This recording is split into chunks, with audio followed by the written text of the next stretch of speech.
हैदराबाद में खबर ॾींदा हलो त कोटड़ी में पुलिस की सरपरस्ती में मंशियात के विकिरे खिलाफ बोलाड़ी एताज के कारकुन जोडिशनल कॉम्प्लेक्स का मार्च करे एसएसपी जामशोरो के ऑफिस आडो एहतजाज किया। कोटड़ी समेत जामशोरो जिले में मंशियात के विकिरे और मंशियात फिरोशन की सरपरस्ती के इल्जाम हेठ आयल SHOs समेत पुलिस एहलकारन मंशियात के मुख डीलरन और इन जे सरपरस्तन खिलाफ कार्रवाई न करण ते बोलाड़ी एताज के कारकुन यूसुफ सारंग, बाबर चांडियो, इरफान मला, अब्बास मला ऐं ॿियनि जी अॻुवाणी में जोडिशनल कॉम्प्लेक्स जामशोरो का पैदल मार्च करे SSP जामशोरो जी ऑफिस आडो एहतजाज करे धरणो हणी जोरदार नारेबाजी कई। उन मौके ते बोलाड़ी एताज जे अॻुवाणनि जो चवण हो त कोटड़ी समेत जामशोरे जिले में मंशियात आम विखर जीअं विकामी रही आहे, जॾहिं त पुलिस ऑफिसर मंशियात फिरोशन जी सरपरस्ती पिया कनि। हिननि chief justice Sindh high court, वॾे वज़ीर ऐं IG सिंध खे पिण कोटड़ी समेत जामशोरे जिले में मंशियात जे विकिरे जो नोटिस वठण जी अपील कई आहे। Somro 3D wallpaper and PVC panel shop दे रहा है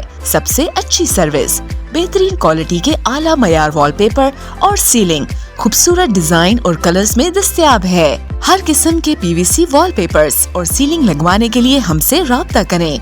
हैदराबाद, कासिमाबाद, लतीफाबाद, जामशोरो, मीरपुर खास और सिंध के मुख्तलिफ शहरों में सर्विस मौजूद है। Soomro 3D wallpaper and PVC panel. राब्ता नंबर रंजन अली सोमरो 0333 370 2516, व्हाट्सएप 0333 370 7886।